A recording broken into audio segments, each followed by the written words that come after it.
Doctor, ahora sí estaríamos.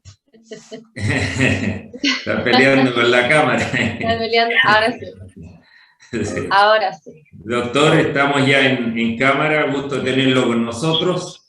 Estamos en panel con Claudia Ormeño, con Thomas Evans, panelista ella, y él, uno de los directores del Foro de Chillán. Muy bienvenido. Estamos aquí, Claudita. Hola, doctor Uribe. Buenas tardes, bienvenido. Le cuento a las personas que nos están viendo quién es el doctor Álvaro Uribe. En 1976 fue jefe de bienes de las empresas públicas de Medellín. En el 77 secretario del Trabajo. En 1982 alcalde de Medellín. Y ya en el 2002 fue presidente de Colombia hasta el año 2010. Él es un hombre que ha trabajado muchísimo en las ideas sobre la libertad, desde la política hasta el día de hoy. Y es un honor para nosotros que participe en nuestra primera versión del Foro de Sao Paulo, así que seas muy bienvenido y muchas gracias por estar aquí con nosotros. Con una pequeña rectificación, el Foro de Chillán. ¡Ay, fue Chillán! ¡Qué vergüenza! ¡Qué vergüenza! ¡Qué vergüenza! Igual hubiera sido formidable haber estado allá, ¿o no, doctor?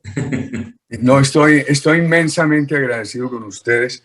Estaba oyendo con inmensa atención a Marjolie Mateos, esa tragedia de la hermana Venezuela y, por supuesto, pensando en América Latina. Lo único que garantiza, queridos amigos del Foro de Chillán, muy queridos panelistas, Freddy, presidente del Partido Republicano, y a todos los intervinientes hoy, a José Antonio Cast, a María Pía Adriázola, a Thomas Evans, que está en los Estados Unidos, a Marjolie, que acabamos de escucharla, y a sus compañeros Freddy, a Claudia y a Maida Moncada. A todos mi saludo. Yo veo una enorme preocupación. Cuando ustedes me ponen el título Cultura y Visión de Latinoamérica, uno toma el tema con mucha preocupación. Un proyecto cultural tiene que ser determinante de un Estado democrático. Y un Estado democrático es lo único que permite el desarrollo de proyectos culturales. Entendida la cultura como aquel conjunto de elementos que, conectados uno al otro, van creando en cada país, en cada región, el concepto de nación, de ciudadanía, el concepto de grupo, el concepto de hermandad. Es lo mínimo. La cultura es el conjunto de los mínimos para poder tener una nación. Y entonces uno piensa que sin los valores democráticos es muy difícil un elemento cultural de nación fundamental que es la fraternidad, la tolerancia, el disentimiento, el pluralismo. Yo por eso he venido pensando América Latina en función de instituciones democráticas, países seguros, con una gran fortaleza en la empresa privada, con una gran política social simultánea, con pluralismo participativo. Y estos fenómenos socialistas, neocomunistas, han venido acabando con eso. Y es muy importante saber el engaño. Cuando yo escuchaba a Marjolie, recordaba mi visita a Venezuela en junio de 1998. Yo estaba como Senior Associate en el St. Anthony's College de la Universidad de Oxford. El año anterior había terminado mi ejercicio como gobernador de mi departamento, mi provincia en Colombia, que es Antioquia. Y me pidieron que viniera a Venezuela a un foro de Naciones Unidas. Y estuve allí. El país iba muy bien. Escuchamos al presidente Caldera. Yo creo que ya estaba terminando su mandato. Venezuela había tenido un gobierno transparente, respetable, de don Ramón de J. Velázquez. Yo creo que la historia va a reivindicar mucho de lo que ocurrió en Venezuela sobre todo en la segunda parte del siglo anterior, cuando a partir del pacto de Punto Fijo, el país se orientó muy resueltamente por la vía democrática.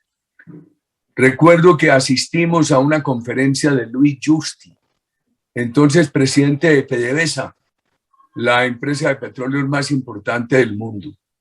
Venezuela muy bien en petróleo, en gas, con todas las posibilidades de energías alternativas, solamente en el río Guri al oriente, con una capacidad de generación hidroeléctrica tremendamente grande, era como de, en ese momento, de 14 millones de kilovatios, inmensamente grande, solamente esa instalación.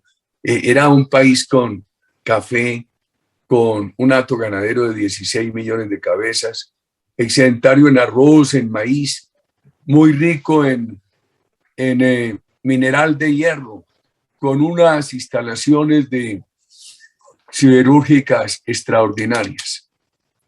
Cuando yo regresé a la universidad, hice un reporte que decía: Venezuela está muy bien y le puede ir muy mal. Todo el mundo estaba feliz en aquel junio con la posible elección del presidente Chávez. Y entonces en eso coincidían el empresario, el intelectual, el funcionario, el uno y el otro. Yo creo que de lo único acertado y premonitorio fue una conferencia que le dio, una entrevista que le dio Carlos Andrés Pérez 15 días antes de la elección a Marcel, que está por ahí en YouTube y la han difundido bastante. Chávez siempre ganó las elecciones en ese noviembre. Nosotros, o en ese diciembre, hizo un viaje a Europa como presidente electo de inmediato. Lo invitamos al St. Anthony's College de la Universidad de Oxford y yo recuerdo, allí lo conocí. Yo estaba simplemente ahí entre quienes estudiábamos y asistíamos a la universidad en esa época, al Centro de Estudios de América Latina. Y él encantó a los profesores con un español sumamente fluido. Yo le pregunté, le dije: presidente, ¿usted qué posición va a tomar frente al narcoterrorismo de la FARC, guerrilla colombiana, y el presidente colombiano recién posesionado, Andrés Pastrana? El presidente Chávez me dijo que sería neutral. Desde ese momento sembró en mi persona una profunda preocupación. Le reproché: presidente, por favor, reflexione eso. No puede haber neutralidad en el país hermano frente a la situación de Colombia, donde de un lado hay un gobierno democráticamente elegido, transparente, y de otro lado un terrorismo financiado por el narcotráfico.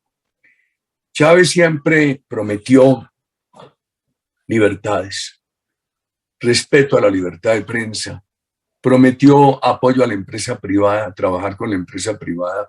Habló de dos temas, habló de la corrupción y de la pobreza, pero elegido, pues empezó a cambiar la Constitución, a manejar todo a su amaño, fue creando el camino dictatorial, empezó a hostigar a los medios de comunicación, a las empresas. Recuerdo un empresario argentino muy importante que me visitaba a mí en la presidencia de Colombia y un día me dijo: me está yendo muy bien en Venezuela, en la Venezuela de Chávez. A los 6 meses regresó y me dijo: me sigue yendo bien, pero tengo miedo al futuro. Al poco tiempo me volvió a visitar y dijo: me expropiaron. Y después me dijo: no me pagaron. Una tragedia. Y también las discusiones con los medios de comunicación, que en principio estaban muy entusiasmados y terminaron expropiados. Miren esa situación del Nacional de Caracas, o aquellos que obligaron a sus dueños a venderle o a entregarle por unas contraprestaciones irrisorias su medio a amigos del gobierno. La afectación a la empresa privada. Un día le dije yo al presidente Chávez, estábamos un 17 de diciembre en la ciudad de Santa Marta, en un nuevo aniversario de la muerte del libertador Simón Bolívar. Y él me dijo que quería que yo lo llevara al aeropuerto y hablar unos temas conmigo. Conduje un vehículo, lo llevé al aeropuerto y me dijo que cómo me parecían sus políticas sociales en Venezuela. Le dije, presidente, lo que usted está haciendo yo no lo conozco de fondo, pero parece bien para que Venezuela supere la pobreza. Es un país muy rico, no puede tener pobreza. Le dije, pero ya que se atreve a tener esta conversación conmigo, déjeme decirle algo, presidente. No acabe la empresa privada. Si usted quiere mantener en el largo plazo una política social sostenible, tiene que tener una empresa privada muy vigorosa. Me contestó, Uribe, eso no se necesita, tenemos petróleo. Le dije, presidente, no te basta. Y entonces hemos visto lo que ha pasado, cómo pasaron de producir 3,5 millones de barriles de petróleo, él aspiraba a producir 6 millones, están produciendo menos de 1 millón, acabaron con la empresa privada, la han reducido a los mínimos. Venezuela ha pasado de un 40% de pobreza a un 90%. Mantienen una lealtad a las Fuerzas Armadas porque las Fuerzas Armadas las han corrompido. Muchos de sus más elevados comandantes manejan negocios de narcotráfico, de oro, de importaciones corruptamente, etc. El gobierno en alguna forma los ha sobornado, entregándoles el manejo de negocios corruptos. Y vemos el problema tan grande para los vecinos. Chile, no obstante que está a tanta distancia de Venezuela, pues Chile ha recibido mucho migrante venezolano. En Colombia podemos tener cerca de 2 millones. 4 millones de venezolanos, dicen los más moderados en las cifras, han salido del país. Yo creo que ahí sobrevive Venezuela porque, uno, esos venezolanos que han emigrado remesan dinero a sus familiares. 2, el narcotráfico que apoya al gobierno. 3, tienen un mínimo de petróleo. 4, esa economía se ha venido dolarizando de hecho. Ya, por ejemplo, en las ciudades colombianas fronterizas ya no se ve el bolívar, fundamentalmente el dólar y ya más excepcionalmente el peso colombiano. Y por supuesto, tienen la lealtad de las Fuerzas Armadas de Venezuela, una lealtad comprada con corrupción. El caso de Correa en Ecuador fue otro elemento de socialismo bien peligroso que es importante considerar. Él no expropió. Ecuador tiene un sistema en muchas partes de propiedad pequeña muy importante y la defiende a dentelladas. Y tampoco elevó sustancialmente los impuestos. Inclusive a mí me llamaba mucho la atención que teniendo Ecuador un sistema tributario más amable, más amistoso con el sector privado que el colombiano, aquí logramos un ritmo de inversión extranjera elevadísimo y allá no. Y me preguntaba qué pasa y encontraba una respuesta. Uno le tiene que dar a la inversión que hay que promoverla no por promover la inversión, sino como el único camino para llegar a una política social sostenible que es la empresa privada. Uno dedicar seguridades, seguridad jurídica, seguridad física, seguridad política. En Ecuador faltaba seguridad política. Todos los días la hostilidad del gobernante contra la empresa privada pues creaba pánico y eso frenó mucho el crecimiento económico y la posibilidad de soluciones sociales en Ecuador. Uno observa el tema de Nicaragua. En Nicaragua no se ve tampoco un sistema de expropiaciones. La política de Ortega frente a la empresa privada era ganen dinero pero no intervengan en política. Hubo unos años en que tuvieron mucho éxito en la economía nicaragüense. Hoy no. ¿Qué creo yo? Que ha reducido sustancialmente la economía nicaragüense. La falta de instituciones democráticas. Hay desconfianza, no obstante que no hayan expropiado. Pues si yo fuera empresario en Nicaragua, dormiría muy intranquilo pensando que no dependo de instituciones, sino que dependo del capricho de Ortega. En el Perú estamos en una expectativa.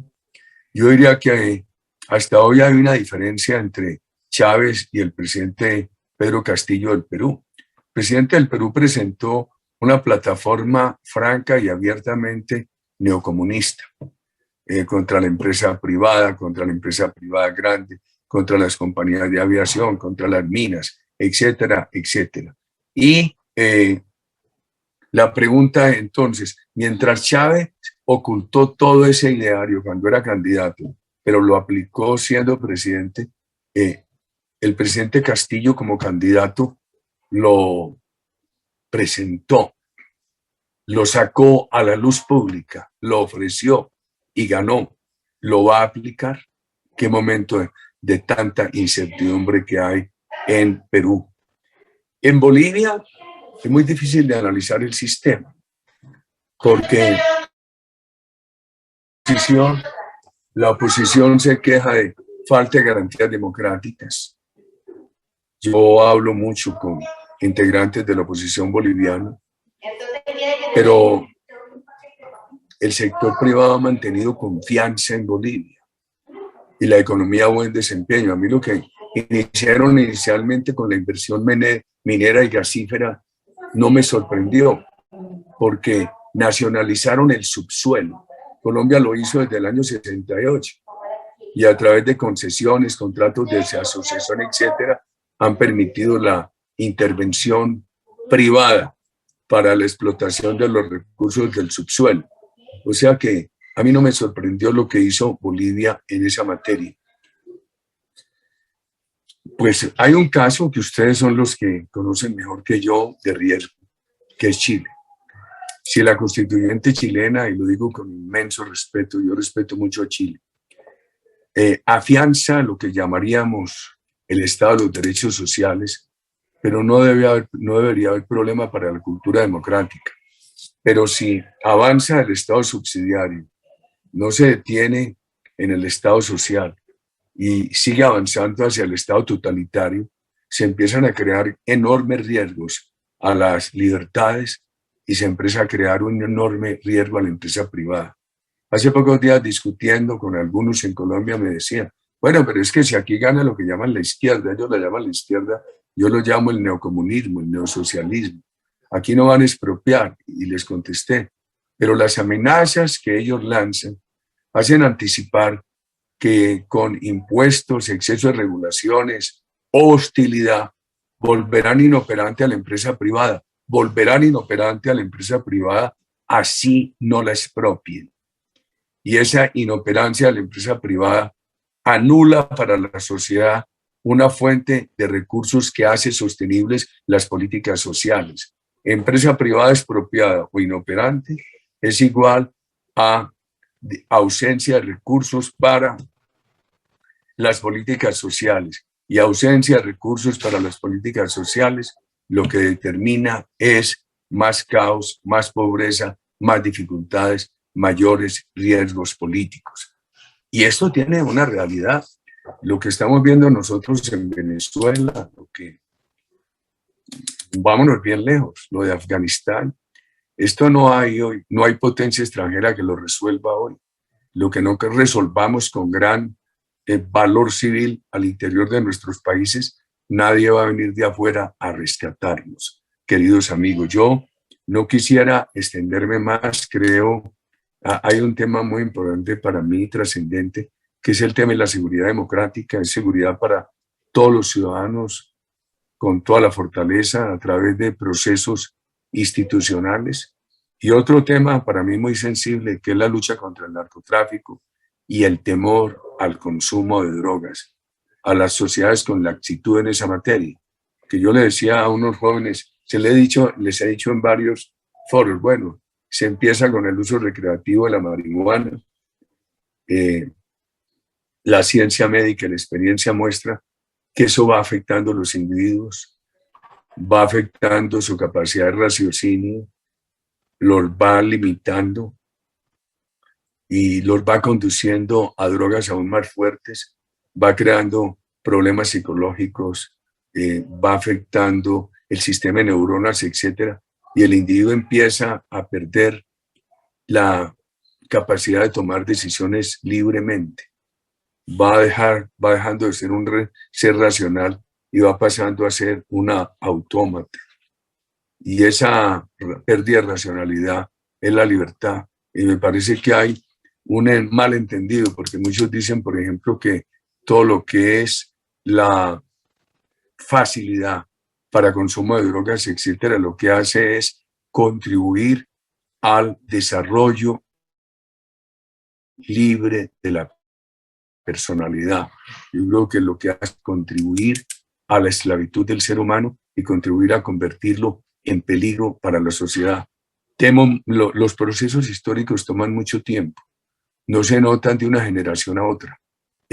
Por ejemplo, empieza uno a mirar capítulos de la ciencia, de la historia universal, como los capítulos de evolución de la medicina, de la astronomía, de la misma filosofía, etcétera, y esas evoluciones toman siglos. Yo creo que la formación de los imperios toman siglos, la caída de los imperios toma siglos. Entonces, a mí siempre me llama la atención que las sociedades permisivas con los vicios en nombre de la libertad, lo que hacen es crear unas sociedades disfuncionales que terminan afectando el bienestar y la respetabilidad a cada ciudadano de ese país y la respetabilidad a ese país. Yo no quisiera extenderme más. Si ustedes quieren formularme alguna pregunta que yo pueda responder con el mayor gusto, estoy muy honrado, muy agradecido. Presidente Uribe, le habla, con ustedes esta tarde. Presidente Uribe, le habla Tomás Evans de Estados Unidos. Yo he seguido su carrera por muchos años y realmente siento un orgullo muy especial y una admiración que usted nos haya permitido su tiempo y regalado su riqueza, su sabiduría para compartir con nosotros en el foro de Quillán. Pero me gustaría llevarlo a un tema de su país, de Colombia, y suyo personal, presidente. Usted fue un gran presidente de Colombia que combatió de frente el terrorismo. Han pasado algunos años, usted dejó de ser presidente de Colombia y la izquierda, a través de los brazos políticos de la FARC y del ELN, han establecido una venganza muy fuerte contra usted. ¿Nos puede compartir su opinión acerca de eso, por favor? Cuando yo llegué a la presidencia de Colombia, se decía que Colombia era un país fallido. Al país se le señalaba como un estado fallido. Un año antes de mi elección, no anticipaban mi elección los analistas.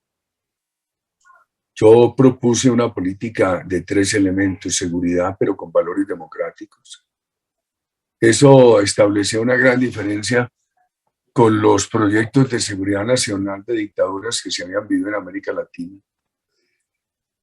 Propuse un segundo elemento: toda la confianza para promover la inversión privada, la empresa privada, el emprendimiento, con claridad de frente, porque las políticas en América Latina frente a la empresa privada, quienes los defienden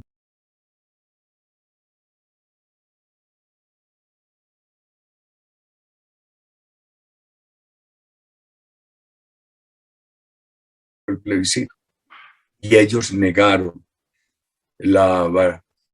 ellos desestimaron el plebiscito, impusieron ese acuerdo con nosotros. El día que no ganó el plebiscito, propusimos un acuerdo nacional, lo desestimaron.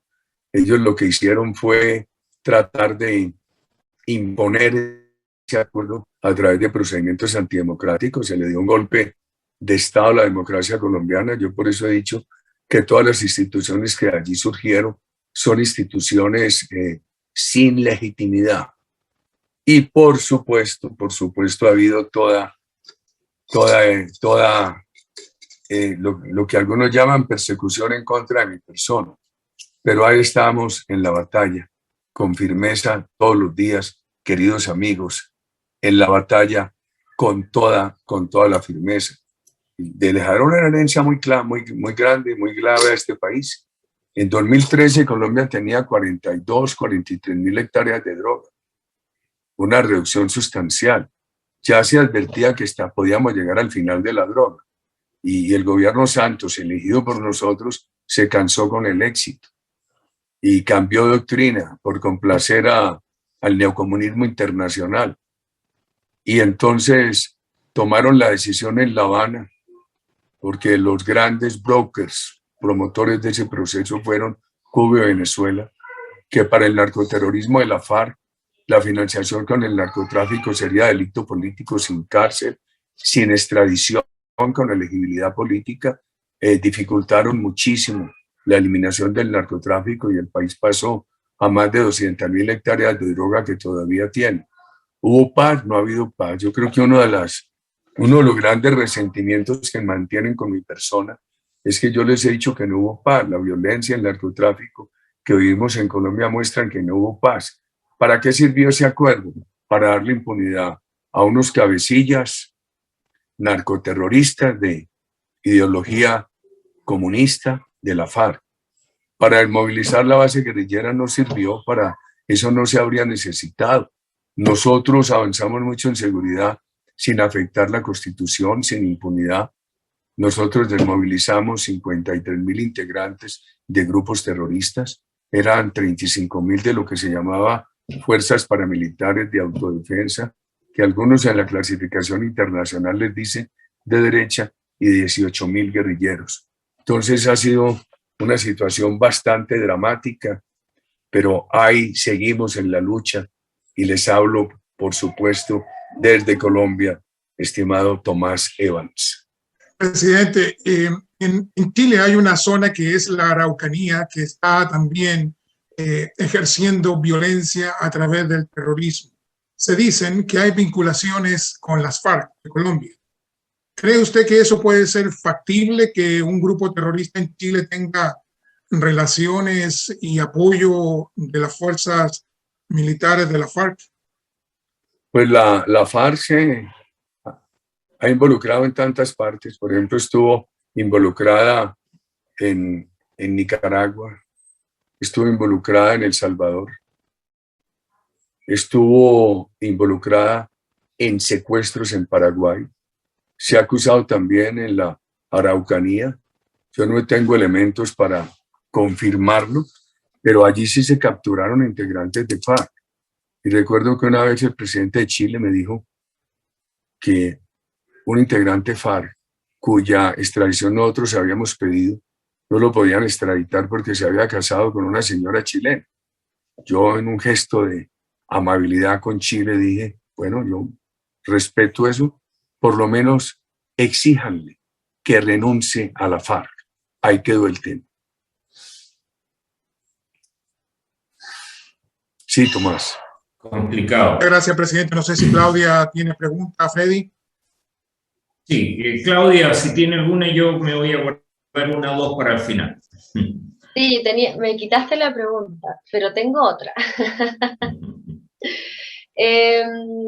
Quiero saber, en el fondo, de qué manera crees tú, Álvaro, que está influyendo la narcopolítica, los narcos dentro de la política en todo el sector, en toda Latinoamérica. Porque, bueno, comentando lo que pasa con el narcoterrorismo como la FARC y la CAM, en este caso en Chile, ¿de qué manera crees tú que está influyendo ya? Porque hemos visto, por ejemplo, que las elecciones de México fueron bastante violentas, hubo muchos candidatos fallecieron en el proceso. ¿Cómo crees tú que está, qué tan fuerte crees tú que está haciendo este proceso dentro del sector, del territorio de Latinoamérica? Indudablemente en México han tenido una participación muy notoria. ¿Y qué diría yo hoy? Por ejemplo, lo que hemos visto en Chile y en Colombia tiene unos elementos similares. Un formato de violencia escalonada. Primero rompen la normalidad, los gobiernos les ceden, hay un apaciguamiento, un retroceso. Después reaparece la violencia con más fuerza y eso va conduciendo a procesos electorales. Ya Chile eligió la constituyente. En Colombia, estos grupos violentos están hoy combinados con los proyectos socialistas o neocomunistas que quieren tomarse el poder en las elecciones del año entrante. Entonces, hasta ahí hay un elemento común: el formato de violencia y de miras electorales. ¿Cuál es el elemento diferencial en Colombia? Esta violencia, si bien está muy animada desde afuera, está financiada con recursos locales, que son los recursos del narcotráfico. No hay duda que los recientes sucesos de violencia en Colombia han sido financiados con recursos del narcotráfico. Cuando yo era joven, las universidades públicas estatales de América Latina todas estaban trabajando para implantar en nuestra región los sistemas socialistas. Lo que se discutía era cuál de los modelos queríamos, si el soviético o el chino o el cubano o el vietnamita. Y también había en mis compañeros universitarios una división. Unos querían llegar al poder por la vía armada y otros creían en la vía electoral de Salvador Allende. Hoy la verdad es que volvimos a la que se llama la combinación de las formas de lucha, propósitos políticos que se quieren surtir o tramitar a través de los canales democráticos y totalmente apoyados por la violencia, y esa violencia en países como Colombia estimulada por el narcotráfico. Colombia tiene un inmenso riesgo para el proceso electoral del año entrante. Perfecto. Presidente Uribe, las preguntas en realidad que podríamos hacerle nosotros que son miles, porque yo creo que cada una de las personas que está escuchando su exposición acá quisiera ser parte también de alguna pregunta de esto, así que tratamos de concentrar ahí en las que alcancemos acá y no abusar de su tiempo tampoco, pero en la última década hemos visto surgir líderes a nivel de América en general y también de España. Ha visto surgir usted en España, por ejemplo, al partido Vox con Santiago Abascal, ¿cierto? Y hemos visto surgir en nuestra América a líderes políticos que con diferentes características podrán tener muchos análisis, como el presidente Trump, el presidente Bolsonaro, usted y otros líderes que vienen en camino también para fortalecer esta visión antimarxista, si se le puede denominar así, pero que en todo caso ninguna de las características que se le pueda criticar a uno más, otro menos, ahí va a tener la atrocidad de las características de los líderes de izquierda. Pero ¿cree usted que el levantamiento de estos líderes va a ser suficiente para contrarrestar el peso que en este momento está tomando la izquierda marxista violenta a nivel latinoamericano? ¿Tendremos el tiempo suficiente para generar esa cantidad de líderes que necesitamos para proteger nuestra sociedad? Presidente Freddy, yo diría que no basta, hay que tener éxito. Algo que me produce a mí tristeza es que sin haber dejado yo convertido a Colombia en un paraíso, el país mejoró mucho, hubo éxito. Esas tesis eligieron a Juan Manuel Santos y hace 3 años eligieron al presidente Duque. Pero si estos modelos no tienen éxito, entonces nos quedamos sin un acervo factual validador de nuestro pensamiento democrático. Yo creo que es muy importante hoy que el gobierno ecuatoriano del presidente Guillermo Lasso tenga éxito, que el gobierno uruguayo del presidente Lacalle tenga éxito. Es muy importante que Brasil tenga éxito. Éxito en lo democrático, éxito en seguridad, éxito en la solidez de las instituciones. Por ejemplo, la gran defensa de Chile ha sido la solidez de las instituciones. Y el gran riesgo puede ser el deterioro de las instituciones. Que se tenga éxito en el avance en el emprendimiento privado y simultáneamente en las políticas sociales. No basta con oponerse, hay que tener éxito. Hay que tener ejemplos para mostrar. Correcto. Y, presidente, Ya terminando, si es que Tomás y Claudia no tienen alguna pregunta más por ahí, insisto, serían miles, podríamos estar horas acá, pero ya como haciendo un preámbulo al cierre, viendo usted la figura que se ha levantado aquí en Chile a través de José Antonio Kast, que usted tuvo la deferencia, entiendo, hace unos días de participar en el lanzamiento de su programa, viendo el levantamiento de la figura de él en Chile, que viene entrando muy fuerte en las encuestas, a pesar de toda la campaña de los medios de comunicación totalmente izquierdizados, que solamente trabajan para ellos y no permiten levantar la imagen al nivel que realmente corresponde. Viendo todo eso, ¿cuál sería un mensaje suyo para el pueblo de Chile ante la tremenda importancia que tiene tomar una buena decisión al momento de usar el lápiz en la papeleta que vamos a tener en el mes de noviembre? Presidente Freddy, quiero dividir el tema en tres, con un preámbulo.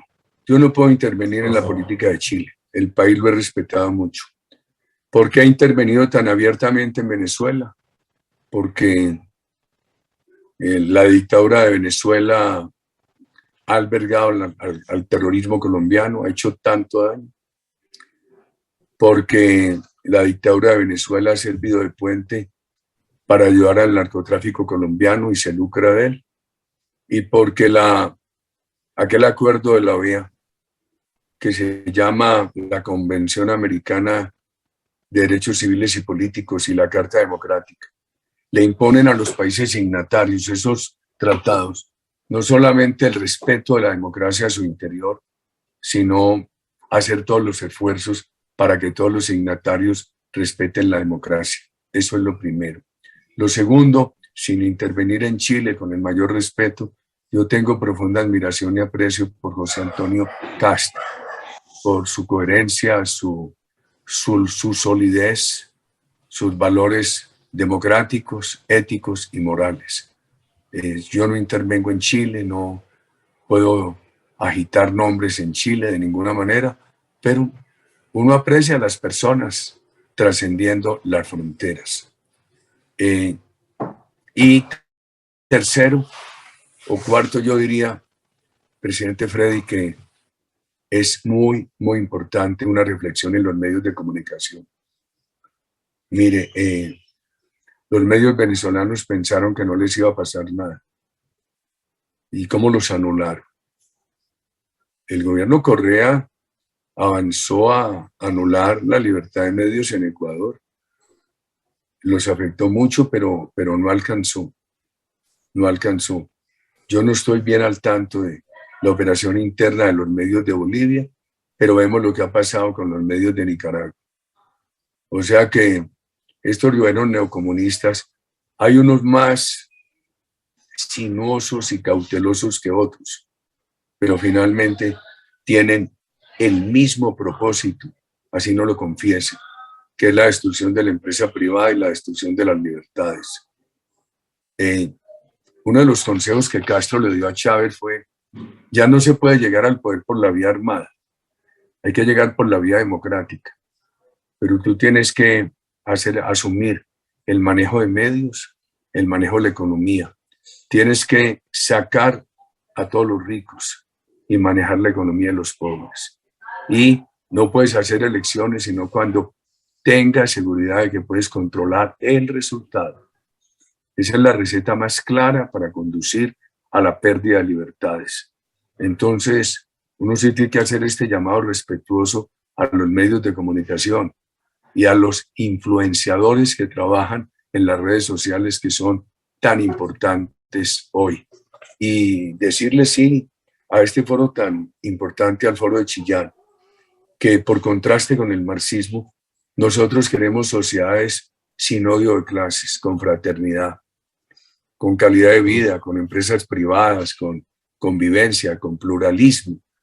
Una de las cosas que más me ha preocupado a mí de la ausencia de los niños en las escuelas durante la pandemia es que en esto de la cultura democrática es fundamental el desarrollo de la competencia de la convivencia, que fundamentalmente se cimenta en los niños y cuando interactúan entre la familia y el colegio.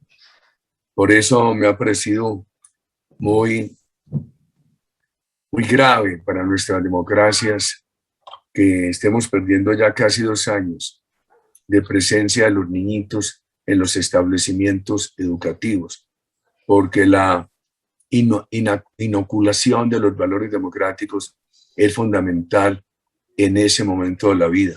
Y por supuesto tenemos en todos nuestros países problemas también de educadores.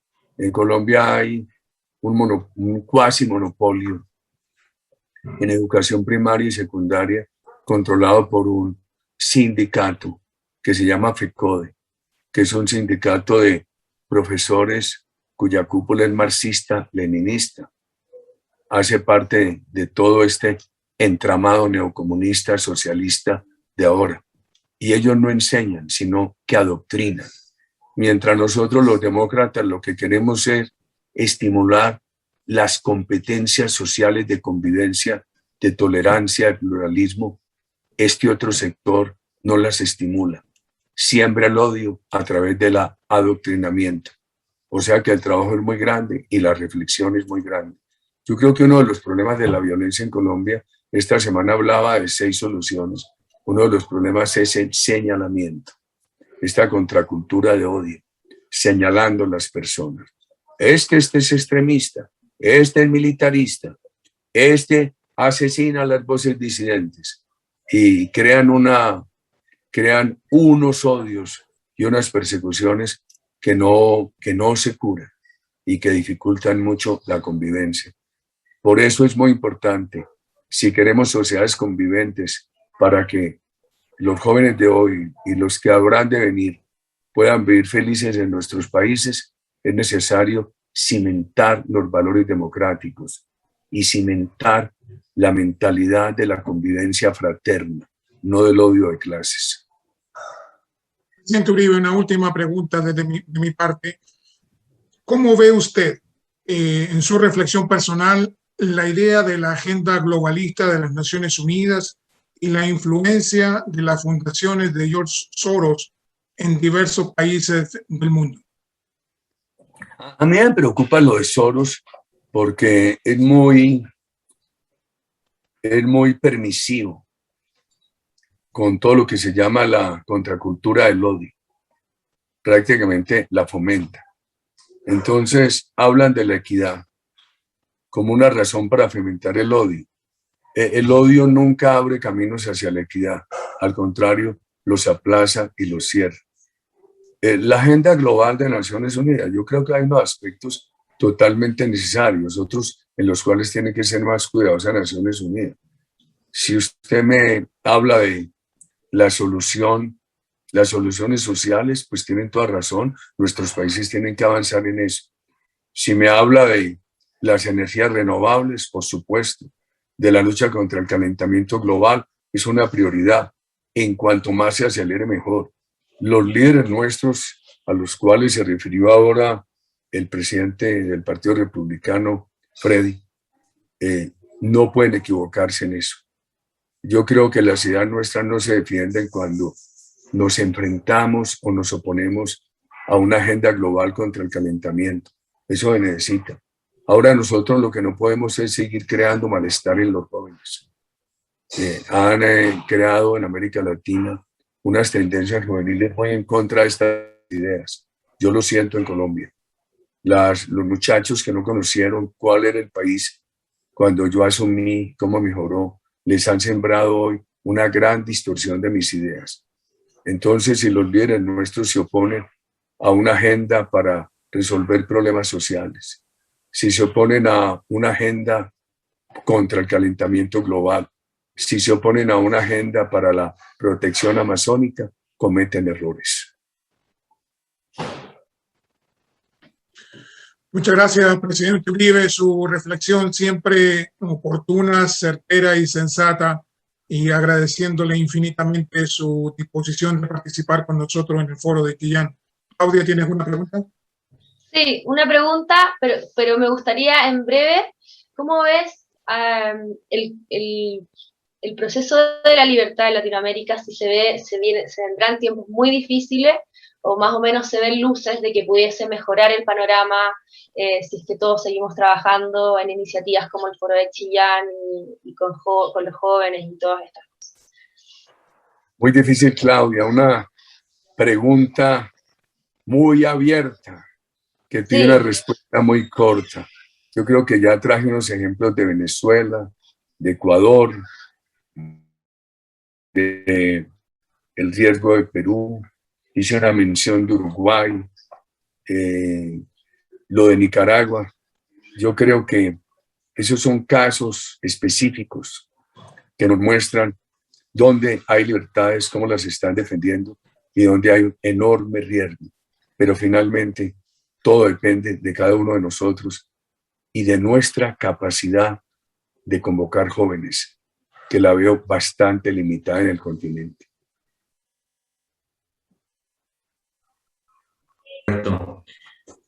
Presidente Uribe, mis agradecimientos y el de mis amigos y el de todos los que nos han escuchado hoy día, que han tenido el gusto de escucharlo.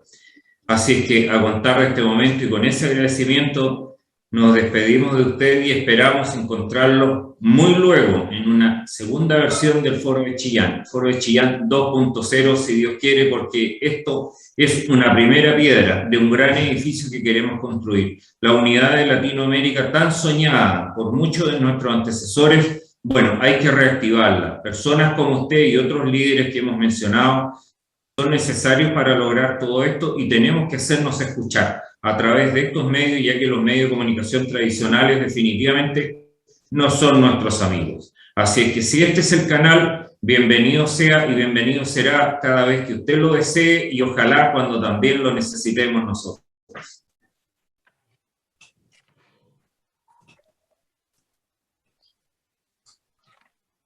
Muchísimas gracias a todos ustedes, presidente Freddy Blanc, Thomas Evinson, a Claudia, a todos quienes han intervenido, a todos quienes nos han seguido a través de las redes sociales. Muchas gracias, queridos amigos del Foro de Chillán. Todo mi respeto, mi aprecio, mi gratitud. Un inmenso honor haber participado esta tarde con ustedes. Buenas tardes. Buenas tardes. Gran manera de terminar el Foro de Chillán, versión número 1. Un trabajo extraordinario de todos que anónimamente han aportado su talento, su energía y su fuerza para que esto funcione. Quiero aprovechar estos minutos, Freddy, para agradecer fundamentalmente dos cosas importantes. Primero, al equipo técnico. A pesar de la tormenta, de los rayos, de las dificultades de Internet, ellos supieron poner el pecho ahí para que el Foro de Chillán pudiera salir adelante. Así que mi personal gratitud a cada uno de ellos, a Marcos, a Diego y a todos los que están ahí en la parte técnica. Muchas gracias por ese trabajo extraordinario. A ti, Freddy, por haber escuchado la idea loca de este chileno que vive en Estados Unidos y compartir la iniciativa de formar el Foro de Chillán. Creo que logramos las expectativas. Pero te debo agradecer porque creíste en el proyecto al principio y solamente te dedicaste a aportar trabajo y talento para que esto funcionara. Así que muchas gracias a ti por eso. Y a cada uno de los panelistas, a los conferencistas, a los expositores que pasaron por el Foro de Chillán, muchas gracias. Porque yo creo que cada uno aportó algo específico, porque nunca habían tenido o pocas veces han tenido la oportunidad de exponer un tema, un tópico en 15, 20 o 25 minutos y que sea contundente. Porque hemos visto que la mayoría de las veces cuando se invita a una persona de nuestro sector a un canal de televisión, los periodistas realmente nunca procuran hacerle preguntas abiertas para que pueda exponer, sino que siempre son preguntas muy cerradas y siempre son preguntas, en el caso de José Antonio Kast, son preguntas hacia atrás, nunca hacia adelante. Y yo creo que el Foro de Chillán, ahí con la cultura, con la juventud que representa a Claudia, muchas gracias, Claudia, por sacar la cara por los jóvenes. nos ha permitido construir esta primera idea del Foro de Chillán. Esperamos realmente sea, como tú lo dijiste ahí al presidente Uribe, la primera piedra de un gran edificio.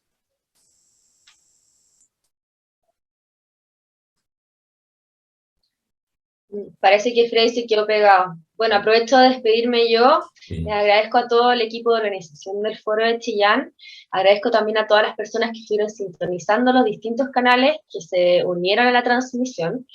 Y los invito a todos a seguir trabajando por las ideas de la libertad. No solamente hay que estar en redes sociales o en los medios de comunicación no convencionales, sino que todos pueden hacerlo compartiendo la información, compartiendo la verdad y la realidad, que es nuestra arma más poderosa. Porque claro está que nuestras ideas, Tomás, son las que realmente funcionan, que son las que realmente promueven la libertad y que van, como dijo María Pía, en pro del amor, de la familia y de la vida. Así que muchas gracias a ustedes por la invitación. Es un orgullo para mí haber participado en este foro y muchas gracias. ¿Me permites que te entreviste un par de minutos? Pero ¿cómo? Primero me gustaría saber qué pasó por tu cabeza cuando Freddy te invitó a ser panelista del Foro de Chillán. Nada, pues yo siempre me sumo a todas las iniciativas que van en defensa de la libertad, Freddy. Que van en defensa de la libertad y de nuestra causa, en el fondo. Sobre todo si son de temas de familia, infancia y esas cosas. Y ahora que ha concluido el Foro de Chillán, ¿cuál es tu percepción del Foro de Chillán? Excelente, excelente iniciativa. Me encantaría participar de la segunda versión. Ojalá podamos ir todos a Chillán y hacerlo en una conferencia presencial, en vivo con las personas, presencial, exacto. O sea, como que lo primero que me imaginé fue eso, ya, esto hay que hacerlo presencial, así que hay que empezar a conseguir recursos. Eso estoy pensando. Así es. Sí. Así es. Mi querido amigo Tomás, Claudia, vamos a tener, ha empezado a caer, me avisa soporte técnico que ha empezado a caer la calidad de la señal, así es que yo me gustaría dirigirme por última vez en esta instancia tan importante del Foro de Chillán, para todos aquellos que han mantenido fielmente la audiencia y la capacidad técnica, oye, peleando contra la consecuencia ahí de la tormenta, ¿cierto? Y partir dando el agradecimiento de todo corazón a dos grandes amigos acá que con una voluntad de oro y que su señora también respaldó con más particulares, ¿cierto? Como estas cosas que se agradecen de todas maneras. Marco Montero, Nancy, su esposa, y el hijo Diego Montero, que han estado con una predisposición pero absoluta a cooperarnos absolutamente gratis, amigos míos. Hemos logrado todo este trabajo con una inversión de 0 pesos. No hemos gastado absolutamente nada. Todos los que han participado aquí lo han hecho en una forma totalmente voluntaria. Es algo increíble realmente lo que hemos convocado, Tomás, lo que hemos logrado con un trabajo, el apoyo de todos, solamente creando la inquietud, motivando y llamando a aportar, como estuvo dispuesta también, y van mis agradecimientos ahora a los 4 grandes panelistas que me acompañaron en esta maratón, partiendo por Marcos Clark el día viernes en la mañana, César Vargas, viernes en la tarde, Magdalena Moncada, hoy sábado en la mañana y en la tarde rematando con nuestra amiga Claudia Ormeño. Todos excelentes panelistas, yo creo que superaron las expectativas que teníamos absolutamente, o sea, no dudamos nunca de sus capacidades, nunca, pero acompañaron también en todos los procesos y a pesar de las complejidades técnicas que tuvimos de sonido, de comunicaciones, Maida en la mañana con un temporal en su casa que también tenía problemas con su teléfono, pero sin embargo hoy estamos rematando. Mis agradecimientos sinceros también a todos aquellos que estuvieron con la disposición para acompañarnos a nosotros con los canales y también con las radios que se conectaron y que lograron conectarse. A todos aquellos que tenían la intención y no lo lograron, por favor, amigos míos, créanme, nuestras disculpas, pero no estuvo en nuestras manos. Les juro que si hubiera sido por nosotros, hubiéramos tenido a todos ahí, que eso fue lo que se planificó. Pero desgraciadamente, este señor Murphy mete la cola con otro que también anda con un tridente ahí de repente, Y bueno, no quiso que las cosas salieran como nosotros esperábamos, pero sí, lo que sí esperábamos era contar con la voluntad de ellos y la tuvimos. Muchos estuvieron muy interesados y dispuestos a incorporarse y desgraciadamente no pudimos por un problema técnico de las condiciones climáticas básicamente. Mi compromiso, y indudablemente Tomás me acompaña en esto también, y yo creo que los 4 panelistas que estuvimos y muchos más, nuestro compromiso es repetir el Foro de Chillán. Y no ya en una visión de un año más. En un año más puede quedar la pelota en cualquier parte del planeta. Yo creo que hay que anticipar esto porque, les reitero, la necesidad, la visión de este foro es que se hace necesario visualizar a los nuestros, como sea, como dé lugar, volver a convocar a estos 24 tremendos expositores que tuvimos en esta oportunidad, volver a reunirlos en las condiciones que sea factible, que sea posible, pero volver a tenerlos acá. Yo creo que es nuestra gran tarea para recuperar nuestro Chile, recuperar nuestra América, nuestra libertad, nuestras familias, nuestros ideales, nuestros principios, nuestros valores. De mi parte, muchas gracias y hasta una nueva oportunidad. Un gran abrazo a todos y que Dios los bendiga.